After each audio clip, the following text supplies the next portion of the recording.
Welcome to Tales by Felix, where every story unlocks a new world. Remember to subscribe, like and share. Let's begin.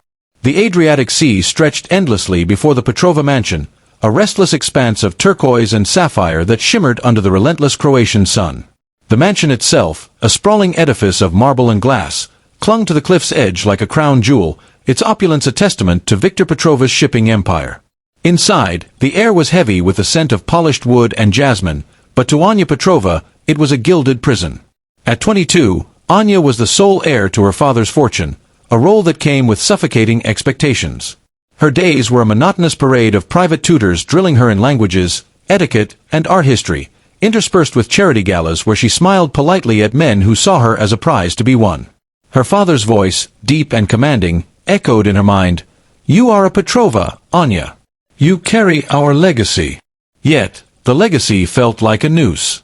Anya stood on her balcony, her auburn hair catching the sea breeze as she gazed at the horizon. The sea was her only solace, a wild, untamed force that whispered of freedom.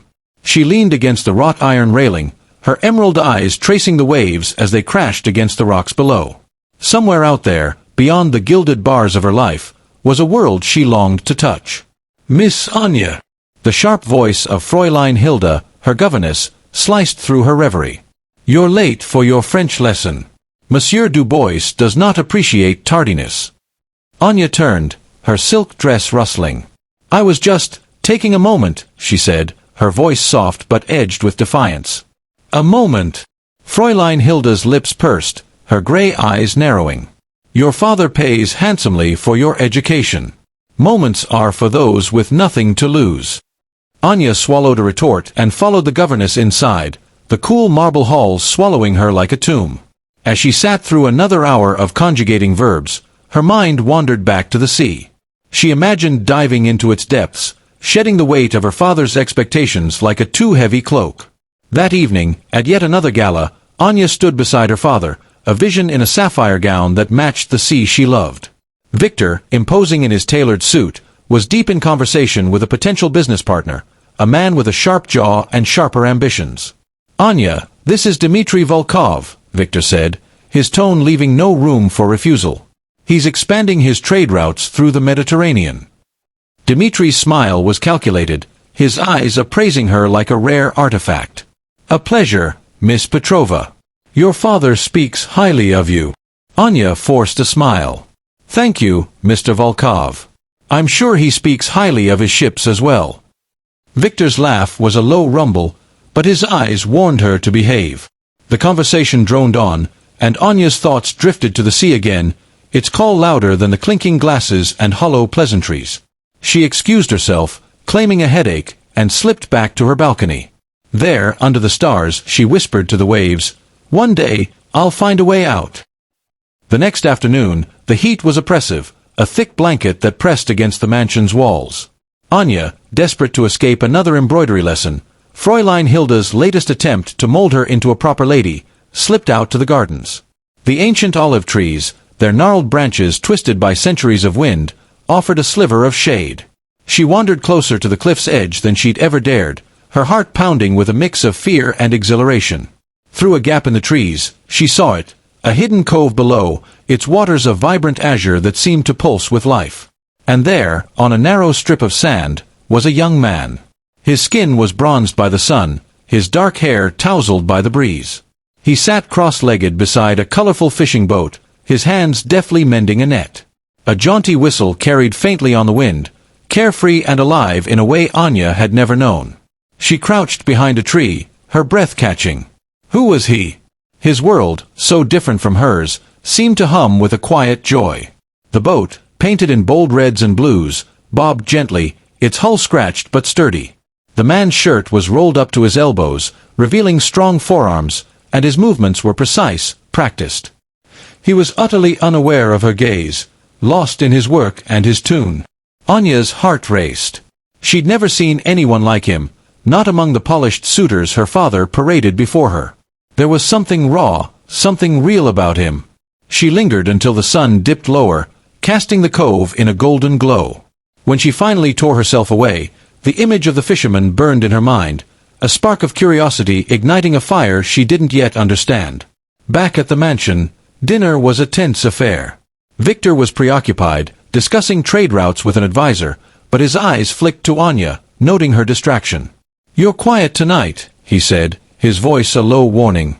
"Something on your mind?" Anya stirred her soup, avoiding his gaze. "Just tired, Papa. The heat, you know." He grunted, unconvinced, but let it pass. As she retired to her room, Anya's thoughts were not of trade routes or suitors, but of the fisherman. She fell asleep to the memory of his whistle, a melody that promised something beyond her golden cage. The fisherman haunted Anya's dreams. She woke the next morning with a restless energy, her thoughts consumed by the cove and the man who belonged to it. By midday, when Fräulein Hilda announced an afternoon tea with yet another suitor, a dour banker named Ivan, she could bear it no longer. "I have a headache," she lied, pressing a hand to her temple. "I need to rest." Fräulein Hilda's eyes narrowed, but she relented. "Very well. But don't think you can avoid Mr. Ivan forever. Your father expects progress." Once alone, Anya changed into a simple linen dress, one she wore for garden walks to avoid suspicion. She slipped out through a side door, her heart pounding as she made her way to the cliff's edge. The path to the cove wasn't immediately obvious. The cliff was steep, its rocks slick with moss. But Anya was determined, her curiosity a beacon guiding her forward. She scrambled through overgrown bushes, thorns snagging at her dress, and scaled rocky outcrops that tested her balance. Sweat beaded on her brow, and her hands stung from gripping jagged stones. Just when she thought she'd have to turn back, she spotted it, a narrow, winding trail, almost invisible against the cliff's face, hidden by wildflowers and scrub. It was treacherous, but it was a path, a secret passage to the world below. As she descended, the air grew cooler, tinged with salt and the faint tang of fish. The sound of waves grew louder, a rhythmic heartbeat that matched her own. When her feet finally touched the soft sand of the cove, she paused, breathless, her eyes wide with wonder. The cove was even more beautiful up close, its waters a kaleidoscope of blues and greens, framed by cliffs that seemed to cradle it like a secret. The fisherman wasn't there, but his boat was, tethered to a weathered post. Anya approached it, her fingers brushing the chipped paint. It was smaller than she'd imagined, but sturdy, built for the sea's whims. She sat on a nearby rock, waiting, her heart a mix of anticipation and fear. What was she doing here?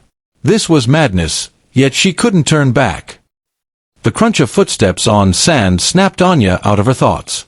She turned to see the fisherman approaching, a net slung over his shoulder.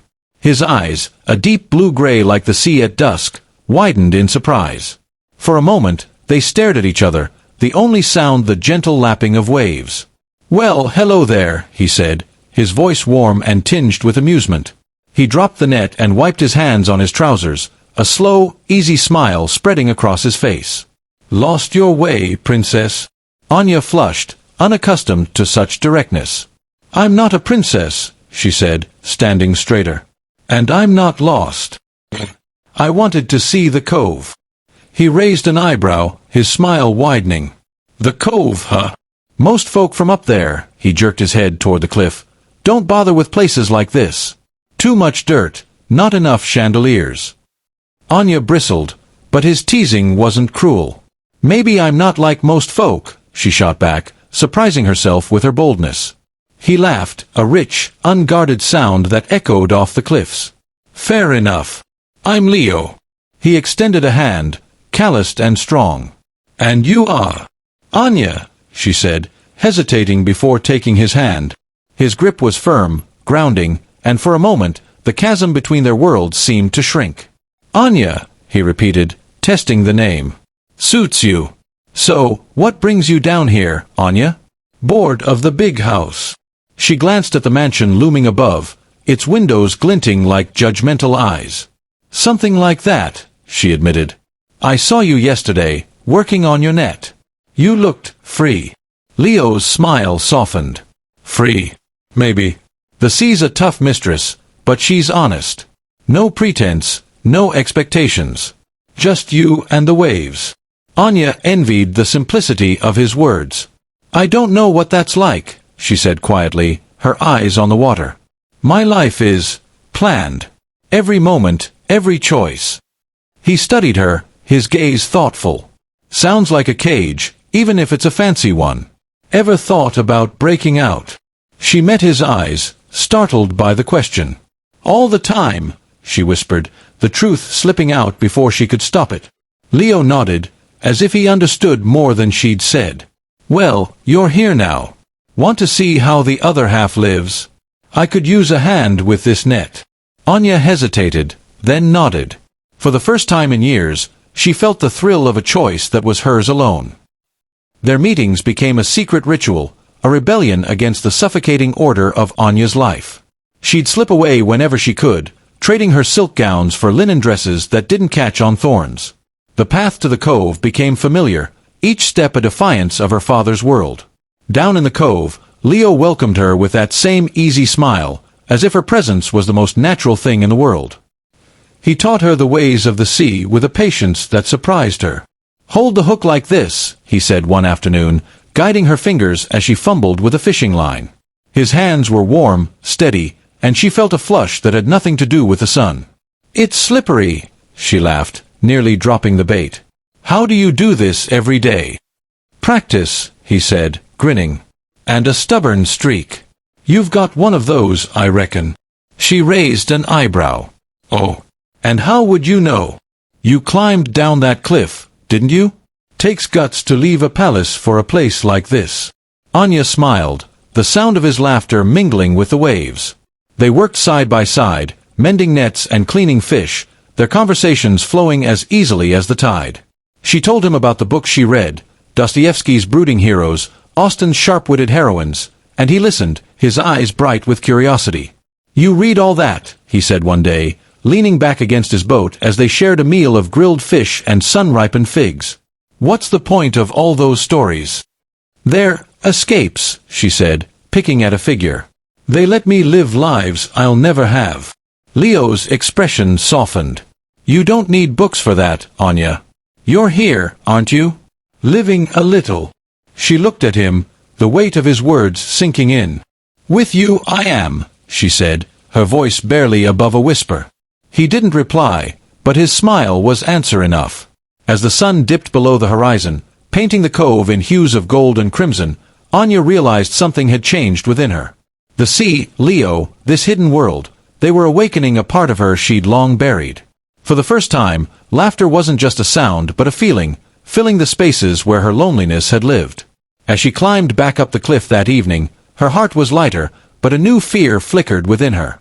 This happiness, this freedom, it was fragile, and the world above would not let it go unpunished. The sky above Azure Cove was a bruised canvas, heavy with clouds that churned like the sea itself. Anya had slipped away to the cove again, her heart lighter with each descent down the secret path. She and Leo had fallen into a rhythm, their afternoons filled with laughter, shared stories, and the simple joy of each other's company.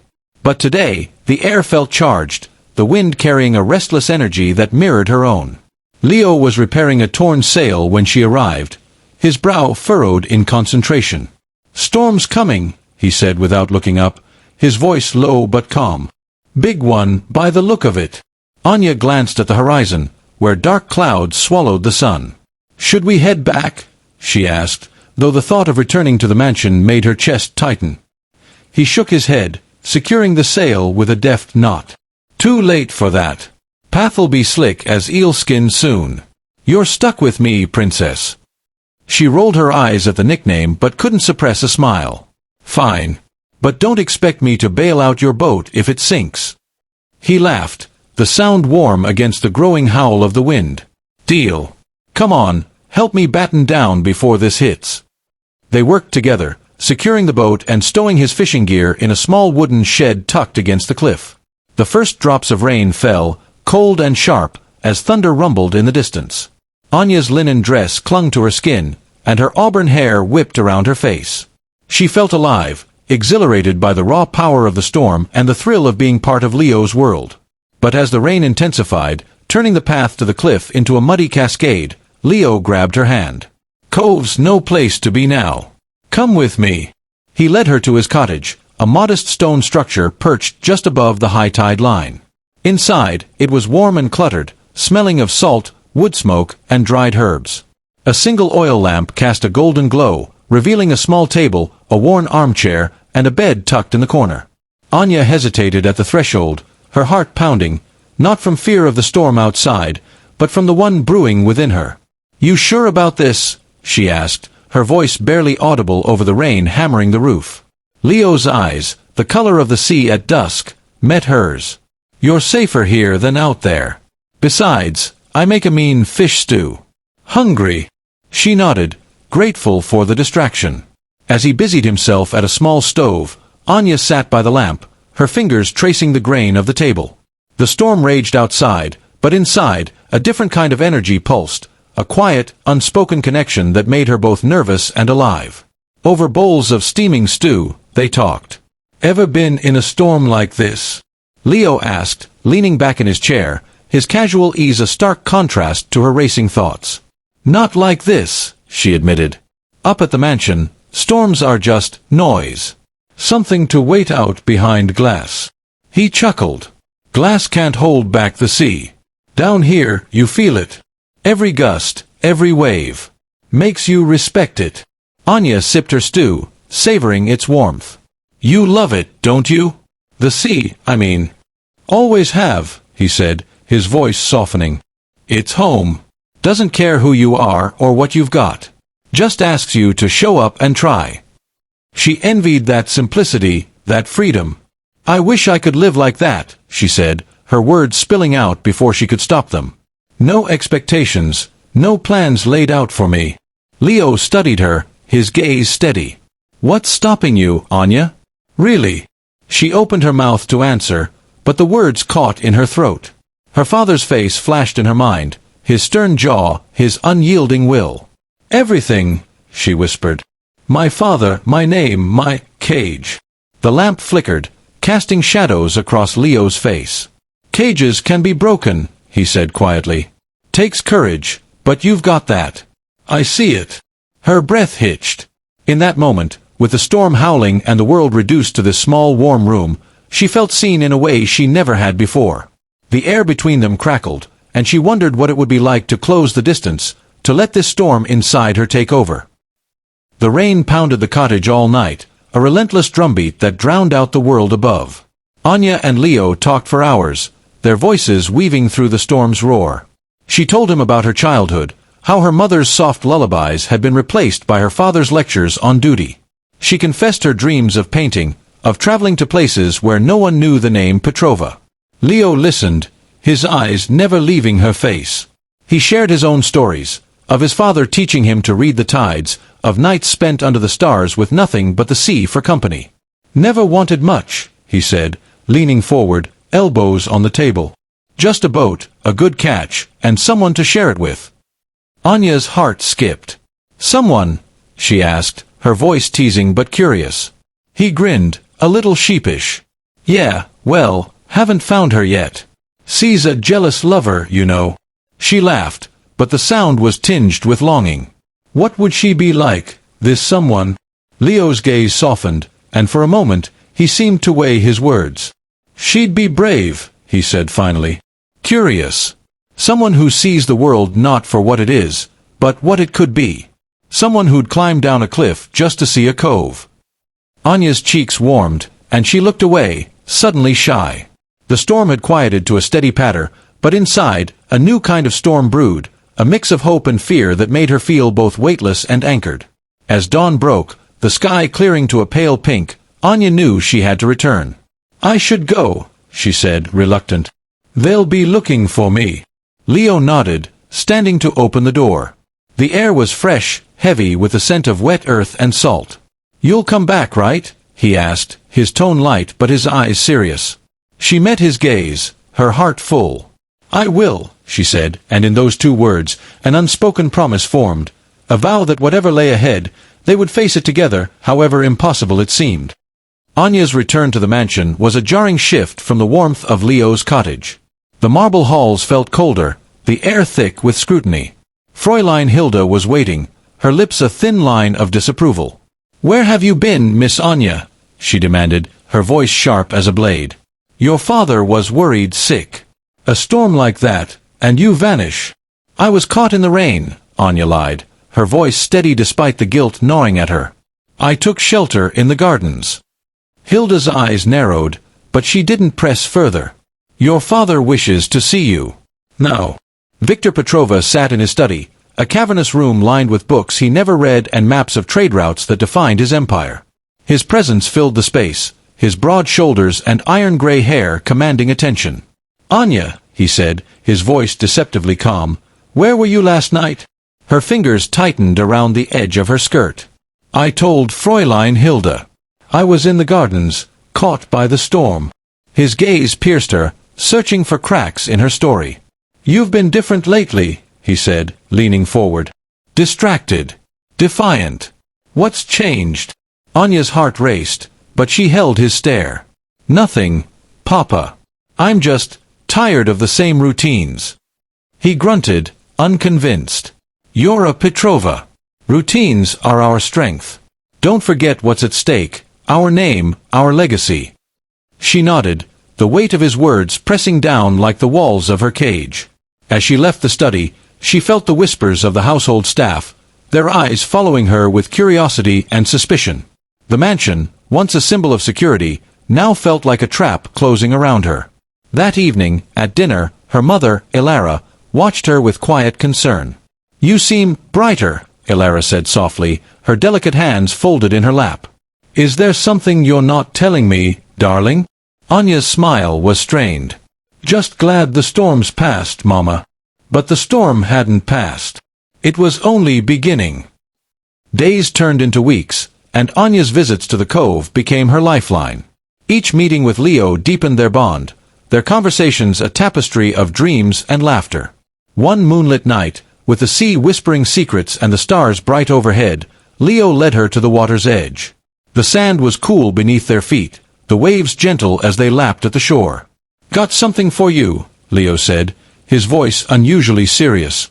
He reached into his pocket and pulled out a small, iridescent pearl, its surface catching the moonlight like a captured star. Found it this morning. Took me 3 oysters to get one this perfect. Anya's breath caught as he placed it in her palm. It's beautiful, she said, her voice soft with awe. Leo took a deep breath, then knelt, his eyes locked on hers. Anya, he said, his voice husky, I don't have much. No mansion, no empire. Just this cove, my boat, and my heart. But they're yours, if you'll have them. Will you be my wife? For a moment, the world stopped. The sea, the stars, the weight of her father's expectations, all faded. There was only Leo, his gaze steady and full of love. Tears welled in Anya's eyes, joy and fear colliding. Yes, she whispered, the word a release, a promise. Yes, Leo. He rose, pulling her into his arms, and they stood there, the pearl clutched between them, its glow a symbol of their fragile, defiant love. The waves sang their approval, but Anya knew this was only the beginning of their fight. Anya returned to the mansion at dawn, the pearl hidden in a small velvet pouch tucked against her heart. Her joy was tempered by dread. She could no longer keep Leo a secret. Her father's suspicions were growing, and the whispers in the manor were becoming shouts. She had to tell him, to claim her future before it was stolen from her. She found Viktor in the dining hall, his breakfast untouched as he read a ledger. Papa, she said, her voice trembling but resolute, I need to speak with you. He looked up, his eyes narrowing at her tone. What is it, Anya? She took a deep breath, the pearl's weight grounding her. I've met someone. His name is Leo. He's a fisherman, and I love him. We're going to be married. The silence that followed was deafening. Viktor's face, usually so composed, twisted with disbelief, then fury. A fisherman, he roared, slamming the ledger shut. You think you can throw away everything, our name, our legacy, for some dock rat?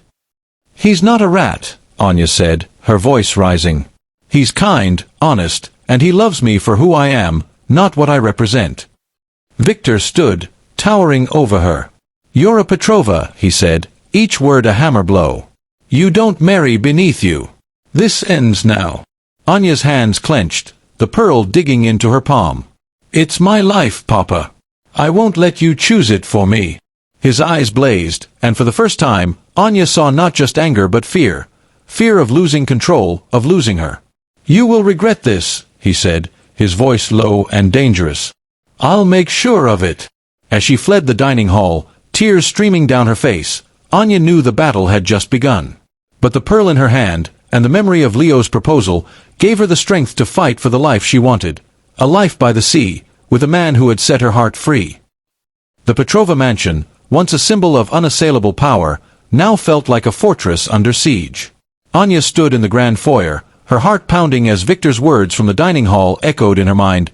"This ends now." His fury had been a force of nature, more terrifying than the storm that had stranded her in Leo's cottage.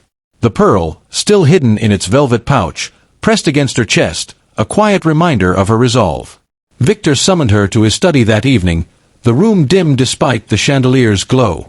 He stood by the window, his back to her, the Adriatic a dark expanse beyond. "You've disgraced this family," he said, his voice low and cutting. "A fisherman, Anya?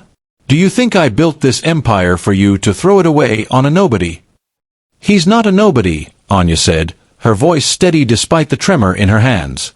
"Leo is a good man. He loves me, and I love him." Viktor turned, his eyes blazing. "Love? You're a child playing at fairy tales.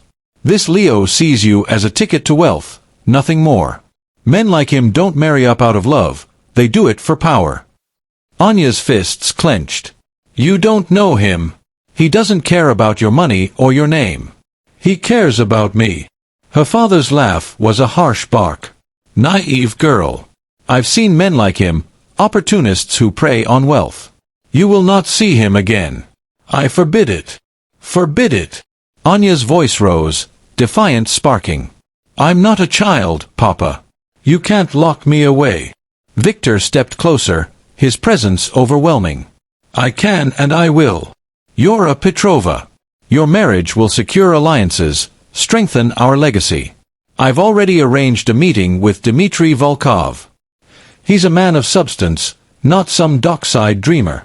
Anya's heart sank. Dmitry, with his cold ambition, was everything Leo was not.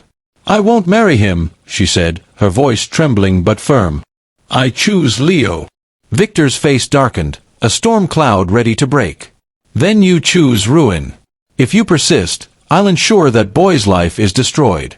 His boat, his livelihood, gone. And you'll be cut off. No inheritance, no name, no place in this family." The threat hung heavy, a guillotine poised to fall. Anya's breath caught, but she held her ground. "Do what you must, Papa. I won't give him up." She turned and fled the study, her footsteps echoing on the marble floors. In her room, she clutched the pearl, tears streaming down her face. The cage was closing tighter, but Leo's love was a lifeline she refused to let go. The next morning, Anya sought out her father again, hoping to reason with him. She found him in the garden, inspecting the roses with a gardener who scurried away at her approach. The air was thick with the scent of blooms, but it did little to ease the tension between them. "Papa, please," she began, her voice soft but urgent. "Just meet Leo. See who he is. He's kind, hard-working, honest. He's not what you think." Viktor's jaw tightened, his pruning shears pausing mid-snip. "I don't need to meet him to know his kind. He's a fisherman, Anya. A man who smells of salt and failure. You think he can provide for you? Protect our legacy." "It's not about your legacy," she said, frustration spilling over. "It's about my life. Leo makes me happy. Isn't that enough?" "Happiness." Viktor's voice was a low growl. "Happiness is fleeting. Duty is eternal. You owe this family everything. Your education, your comforts, your very existence. And you repay us with this rebellion." Anya's eyes stung, but she pressed on. "I'm not rebelling. I'm choosing. Leo's integrity, his heart, they're worth more than any trade deal with Dmitry Volkov. Please, Papa, just give him a chance." Viktor tossed the shears onto a nearby bench, his movements sharp with anger. "Enough. You will attend the gala with Dmitry tomorrow night. You will smile, you will charm, and you will forget this fisherman. Or I swear, Anya, I'll make sure he never casts a net again." The ultimatum was a knife to her heart. She stood frozen as Viktor walked away, his footsteps crunching on the gravel path. Despair clawed at her, but so did determination. She would not let her father's threats tear her from Leo. There had to be a way.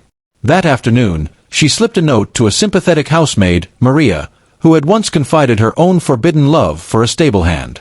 "Please, get this to Leo," Anya whispered, pressing the folded paper into Maria's hand.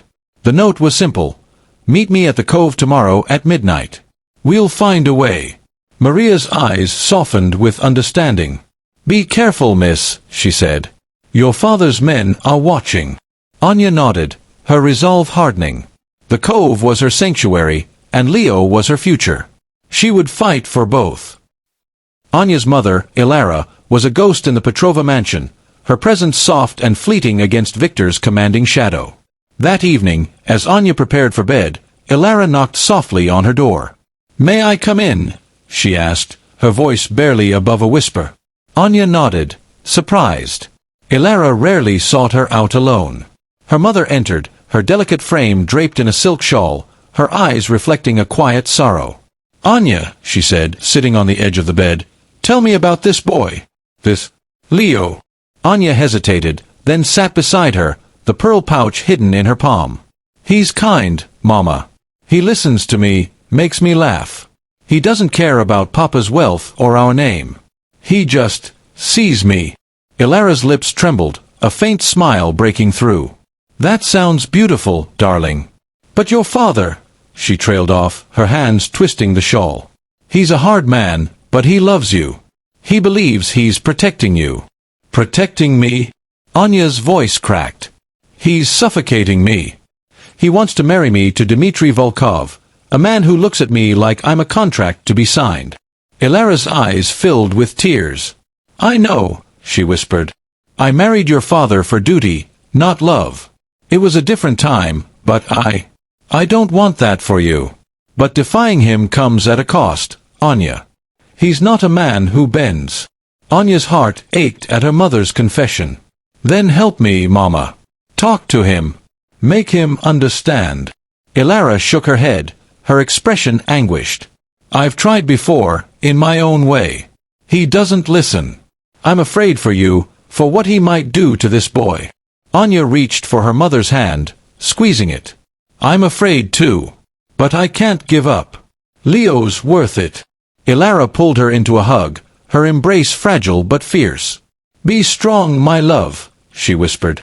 "But be careful. Your father's wrath is a storm you can't outrun." As Ilara left, Anya felt the weight of her mother's heartbreak. Ilara was trapped too, a prisoner of her own choices. Anya vowed not to share that fate. The gala with Dmitry Volkov loomed like a sentence. Anya endured it, her smile a mask as she danced with a man whose ambition matched her father's. His touch was cold, his words calculated, and every moment reinforced her determination to escape. By midnight, when the guests were distracted by champagne and music, she slipped away, her heart pounding with purpose. Maria had delivered her note to Leo, and Anya had packed a small bag, clothes, a few keepsakes, and the pearl. She waited until the mansion was quiet, then crept through the servants' entrance, her breath shallow with anticipation. The night was cool, the stars hidden by clouds, and the path to the cove felt like a lifeline. But as she reached the garden's edge, a shadow moved. "Going somewhere, Miss Anya?"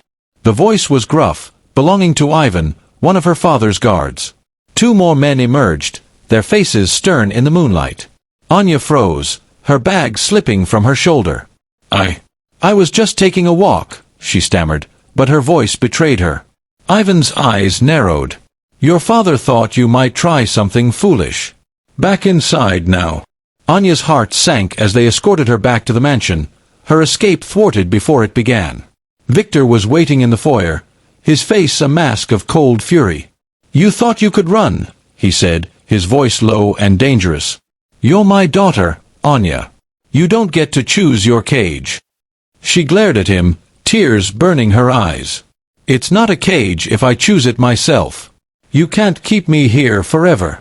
Viktor's jaw tightened. "We'll see about that. Guards will watch your every move. Try this again, and your fisherman pays the price. As she was led to her room, the door locked behind her, Anya felt the walls closing in. But the pearl, still clutched in her hand, was a beacon of hope. Leo was out there, waiting. She would find a way. Days passed in a haze of confinement. Guards shadowed Anya's every step, and Fräulein Hilda's scrutiny was relentless. The mansion felt like a prison, its opulence mocking her longing for the cove. But Maria, ever loyal, smuggled a letter from Leo. "I'm here, Anya. We'll find a way. Don't lose hope." The words kept her afloat, but Viktor's next move was a blow she hadn't anticipated. He summoned her to the dining hall, where a formal dinner was set for three: Anya, Viktor, and Dmitry Volkov. The sight of Dmitry's smug smile made her stomach churn. "Anya," Viktor said, his tone deceptively calm, "I've given you time to come to your senses. But my patience has limits. You have a choice: publicly renounce this fisherman and agree to marry Dmitry, or I will disinherit you. You'll be cast out, penniless, with no claim to our name. And your Leo? His boat will be ash, his life ruined." Dmitry leaned forward, his voice smooth as oil. "It's a generous offer, Anya. A life with me means security, influence. What can a fisherman give you but hardship?" Anya's hands trembled, but she met her father's gaze. "You think you can force me to love him? To live a lie? I'd rather have nothing with Leo than everything with a man I despise." Viktor's face reddened, but before he could respond, Dmitry chuckled. "Spirited. I like that.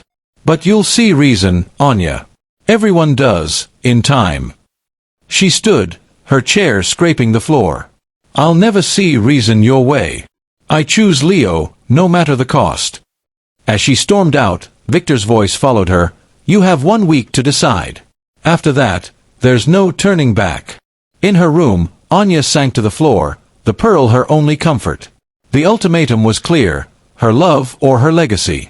But as she thought of Leo, of his laughter, his steady hands, his unwavering heart, she knew her choice was already made. The question was how to fight for it when her father held all the power.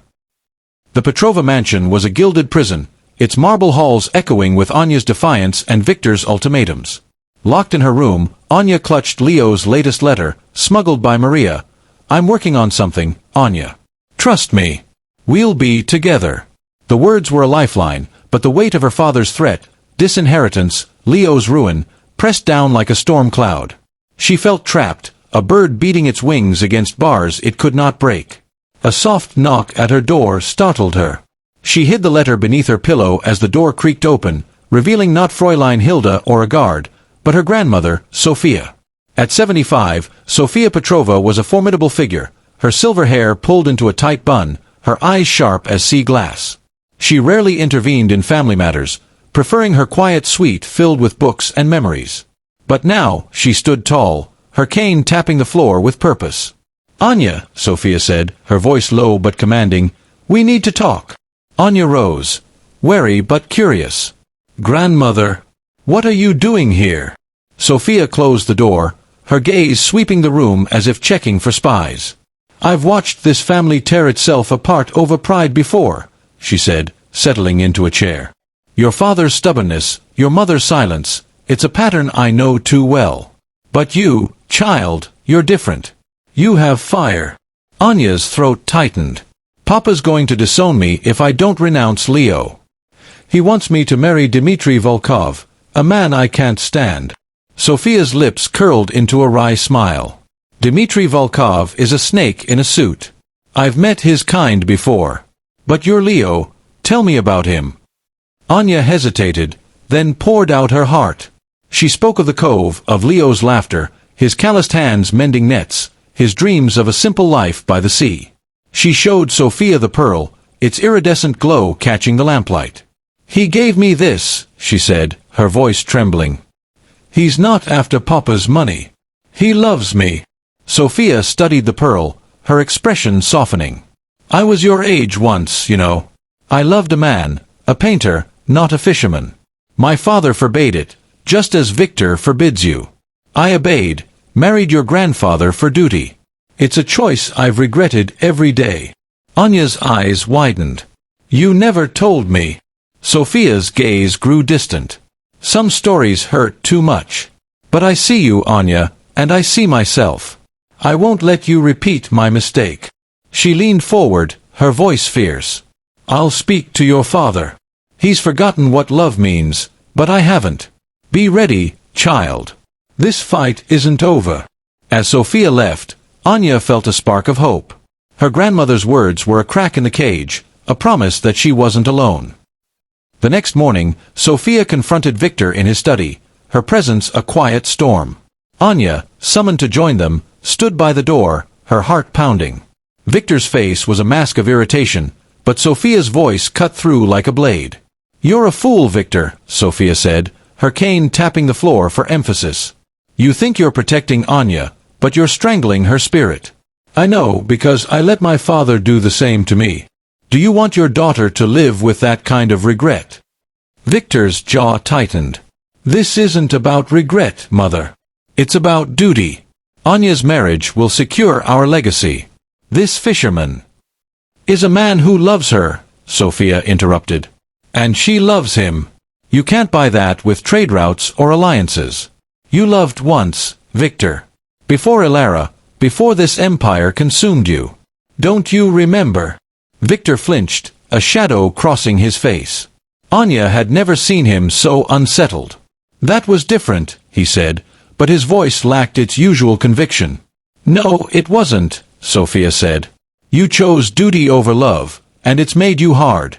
Don't force Anya to make the same choice. The room fell silent, the weight of Sophia's words settling like dust.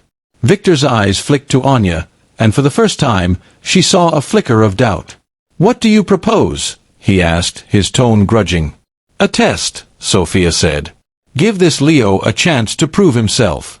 Set him a task, something fair, but challenging. If he succeeds, and Anya still chooses him, you let them marry. If he fails, she agrees to your terms. Anya's breath caught. It was a risk, but it was a chance. I agree, she said quickly, before Viktor could object. Leo will prove himself. He's more than you think. Viktor's eyes narrowed, but Sophia's gaze held him. Finally, he nodded. Fine. I'll give him 1 year. He'll work for me, in a legitimate business, not fishing. If he can build something worthwhile, prove he's not a leech, I'll consider it. But if he fails, Anya, you marry Dmitri. No arguments. Anya's heart soared and sank in the same breath. A year was an eternity, but it was a lifeline. Thank you, Papa, she said, her voice steady. You won't regret this. As she left the study, Sophia caught her arm. Fight for him, child, she whispered. But be prepared. Your father doesn't play fair. Leo accepted Viktor's challenge without hesitation, his letter to Anya brimming with determination. I'll do whatever it takes, Anya. For us. He traded his fishing boat for a desk in one of Viktor's smaller shipping offices, a world of ledgers and contracts as foreign to him as the sea was to Anya's suitors.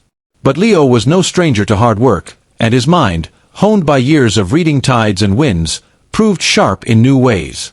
Anya, still confined to the mansion, corresponded with him through Maria, their letters a secret thread binding them.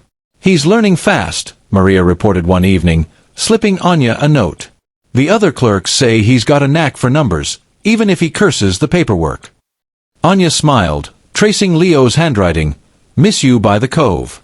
This office smells like ink, not salt, but I'm doing this for you. She wrote back, pouring her heart onto the page. You're stronger than Papa's tests. I believe in you. Months passed, and Leo's progress was undeniable. He negotiated deals with small suppliers, turning a modest profit where others saw only risk. His honesty won over skeptical clients, and his determination silenced doubters. Yet Viktor watched from afar, his approval grudging, his tests relentless. He sent Leo to distant ports, piled on impossible deadlines, as if hoping he'd break. Anya, meanwhile, found ways to rebel within her cage. She painted the cove from memory, her canvases vibrant with blues and golds, a secret defiance hung in her room. She read Leo's letters by candlelight, each one a reminder of the life they were fighting for. One evening, Maria brought news that made Anya's heart leap. He's coming to the mansion, she whispered. Your father wants to meet him. The meeting was tense, held in Viktor's study. Leo stood tall, his fisherman's hands clasped behind him, his eyes steady despite Viktor's scrutiny. "You've done better than I expected," Viktor said, his tone cold. "But this is far from over. One misstep, and you're done." Leo nodded, unfazed. "I'm not here for your approval, sir. I'm here for Anya." Viktor's eyes narrowed, but Anya, standing in the doorway, felt a surge of pride. Leo was her anchor, and she would hold fast. By the end of the year, Leo had exceeded Viktor's expectations. His seafood import business, built from scratch, was thriving, its ethical practices earning respect even from Viktor's rivals. At a final meeting, Viktor studied the ledgers, his face unreadable. "You've done well," he admitted, the words dragged from him like stones. "Better than I thought possible." Anya, standing beside Leo, squeezed his hand. "Then you'll keep your promise, Papa. You'll let us marry." Viktor's gaze softened, just for a moment. "You've made your choice clear, Anya. And he's proven himself. I won't stand in your way." The wedding was not the grand affair Viktor would have orchestrated. Instead, it was held on the sands of Azure Cove, where Anya and Leo's story began. The sun dipped low, painting the sea in hues of amber and rose. Anya wore a simple white dress, the pearl from Leo's proposal gleaming at her throat. Leo, in a linen shirt and trousers, looked every bit the fisherman, his smile brighter than the sunset. The guests were few: Sophia, beaming with pride, Ilara, her eyes wet with joy, Maria, and a handful of Leo's fishing friends. The waves provided the music, their gentle rhythm a counterpoint to Anya's vows. "I choose you, Leo," she said, her voice clear. "Not because of what you have, but because of who you are." Leo's voice was husky with emotion. "And I choose you, Anya. Always." As they kissed, the cove seemed to sigh, its waters reflecting their love. Even Viktor, standing at the cliff's edge above, watched in silence, a grudging respect in his eyes. Anya and Leo built a home overlooking Azure Cove, a charming stone cottage filled with light and laughter.